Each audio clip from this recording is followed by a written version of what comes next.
I glanced down at the sharks below. One slip would mean my certain death. How did I get myself in this mess? I should have never clicked on that link. It all started with me sitting at home, in my room, on my computer. I found out how to access the dark web and loved to explore it. There are whole worlds of information and entertainment hidden from the rest of the internet, only available for those who know where to look. For me, my adventure started with a .onion site I found that was simply titled The Game. It was similar in design to YouTube, with comments and arguments. The only difference was that it only had a handful of creators, each dealing with a different type of game show-esque program. One felt like Big Brother, with people trapped in a windowless house doing the same ridiculous crap as they do on the original show. The only difference was that the loser wasn't sent home, but rather into the basement. Whatever happened in the basement, it caused the other contestants a great deal of distress. It was never shown on camera, but it put a strange atmosphere throughout the house. Then there was the Wipeout-like show. It had the same challenges and obstacles, but the surroundings were so dark, as if it took place either at night or inside a dimly lit warehouse.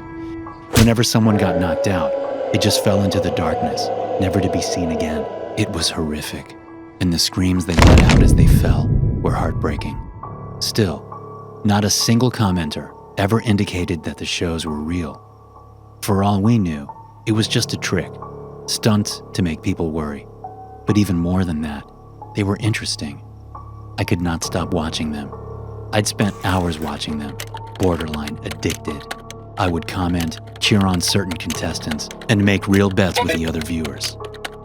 After a while, I started to garner some attention. I was getting pretty good at predicting the winners, and it pissed some of them off. I was making quite a bit of money for myself. Then, as the last season of the game ended, someone left me this comment.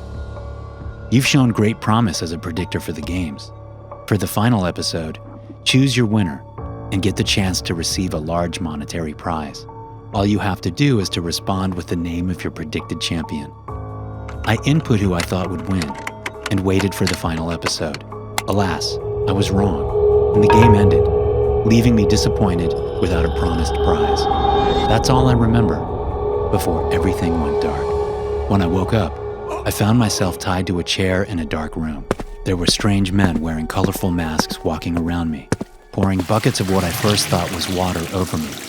It was only once I felt my body and smelled around that I realized it was partially rendered animal fat, making my entire body slippery as hell. "What are you doing?" I asked. "You're a candidate for the game," one guy in a mask said. I don't know how they got me. Whether they drugged me or just hit me in the head with something hard, I didn't know. Nor did I understand how they knew where I lived. "Which game?" I asked. "You'll see," he said as he untied me and tossed me onto the ground. By the time I got to my feet, the mysterious men had vanished, and I was left in an empty room, only accompanied by the vague sounds of cheering coming from behind a door.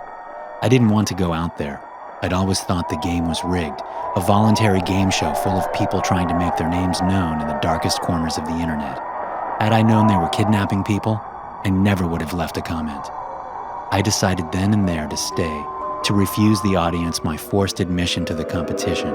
As time went on, the crowd's cheers turned to anger. They started booing louder and louder. I could hear individual yells.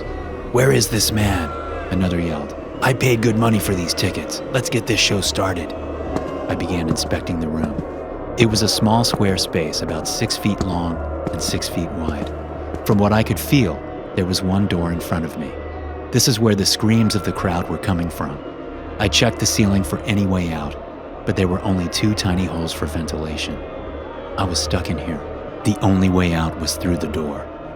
I decided to take a deep breath and to open the door in front of me. A bright light hit my face and temporarily blinded me. As my eyes adjusted, I noticed a platform in front of me. On the platform were 3 other contestants. All were covered in the same animal fat-like substance. One was a girl. She couldn't have been older than 25. She looked horrified and had a dazed look on her face. The other contestant looked to be in his late 30s. He seemed calm, cool, and collected. The last man was a bit older, probably in his late 50s. He also seemed indifferent about the whole situation. If this obstacle course was anything like what I saw in the videos, I knew the older gentleman wouldn't stand a chance. As I walked out of the platform towards the other players, the audience boomed with excitement. Even though the audience seemed to be right next to the platform, you couldn't see them. The only thing that was illuminated was the platform we were all standing on. A loudspeaker came on. Ladies and gentlemen, this is our monthly Wipeout contest. This is a special edition because we chose 4 of our lucky livestream viewers as contestants. These 4 contestants have made a considerable amount of money betting on previous games. Let's see how well their knowledge helps them in actually completing the game for themselves. The audience cheered wildly. The loudspeaker continued. The rules are simple. The last player standing wins the competition and gets a $100,000 cash prize. The losers, well, their fate depends on what part of the game they mess up on. The first contestant is Brooke from North Carolina. Brooke, please make your way to the front of the platform. Brooke nervously moved forward on the platform. The loudspeaker came back on. Lights on, please. In front of us, industrial lights came on and revealed the course in front of us. The announcer continued. There are 4 red inflatable balls in front of you. The goal is to jump onto each one and to get to the next platform. If you fall, well, let's just say you don't want to find out. Okay, Brooke, let's get a move on. Brooke stood there frozen in fear. She did not move a muscle. Minutes passed, and the crowd's cheers turned into boos. The announcer came back on. Brooke, I'm going to give you 5 seconds. If you don't move, I will have to take matters into my own hands. 5, 4, 3, 2, 1, 0. Okay, Brooke, you asked for it.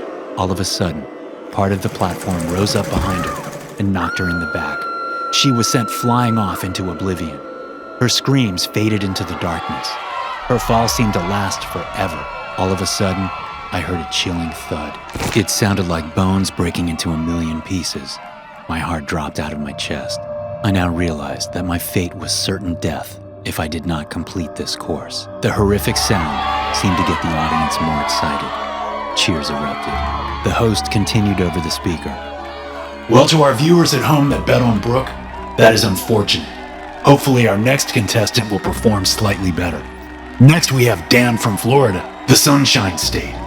Let's see what you've got, Dan. Dan was the man in his late 30s. He calmly stood a few feet back from the edge of the platform. He got a running start and landed on the first ball. He used his momentum from the first ball to land on the second ball, then to the third, and finally to the fourth ball. He jumped off the fourth ball perfectly onto the platform at the end. The announcer chimed in. Wow, everyone give it up for Dan. That was a flawless run. Quite impressive, I may add. Okay, next up we have Bill from Idaho. Give it your best, Bill. I was worried for Bill. I knew he didn't stand a chance. Bill tried Dan's approach. He stood a few feet back on the platform and got a running start. To my surprise, Bill nailed the first red ball. Just like Dan, he used his momentum from the first ball to catapult him to the second. He landed on the second ball, but lost his grip and slid off of it. Bill's yells echoed as he fell to his death. His fall was met by the same horrific sound as Brooke. The loudspeaker erupted. Well, well, I didn't think Bill had it in him, but I thought he would at least make it past the second red ball. Okay, let's forget that mess. Up next, we have Patrick, also from Florida. Let's see what you've got. I decided Dan's approach was the best way to go about this course. I stood a few feet back from the edge of the platform and got ready to go. I ran and jumped on the first ball. I kept going and continued to the second, then the third, and lastly the fourth. I jumped as hard as I could off the fourth ball and nearly knocked into Dan on the platform. The speaker came on.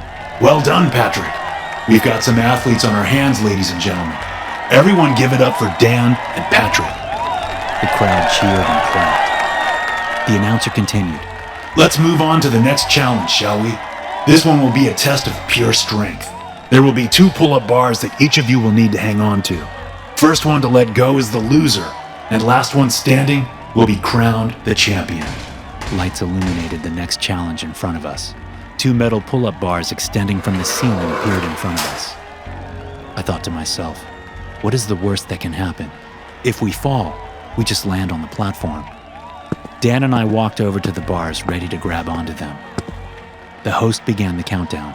5, 4, 3, 2, 1, go! We both jumped up in unison and grabbed onto the bar. At that very second, the platform beneath us disappeared. I glanced down and noticed a giant pool below us.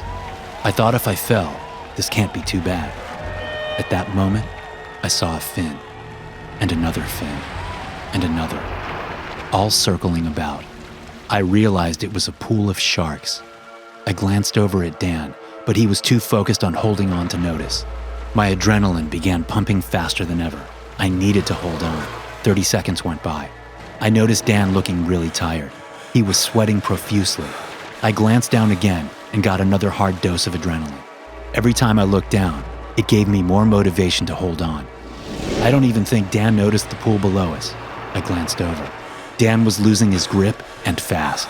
One of his hands slipped off the bar. Only seconds passed, and his last hand lost its grip. He plummeted to the pool below. I glanced down in curiosity, but the platform already was below me again. I only heard Dan's screams for a few seconds before he was violently dragged underwater by the sharks. The host began speaking again. Ladies and gentlemen, we have a winner. Give it up for Patrick. The audience began cheering. The host continued. What a great job on the course. You won fair and square. You've done so well that our panel was thinking of bringing you back in the future. We have a tournament of champions every 2 years and think you would be a great competitor. Until then, you and your money will be delivered to your house. Before I could even say a word, a cold needle was injected into my neck. Next thing I knew, I woke up in my bed. Next to me, on my nightstand, was $100,000 in cold hard cash. I can only pray I don't get kidnapped again for the Tournament of Champions. Thanks for watching. Be sure to subscribe and smash that like button to get notified every time I upload a new video.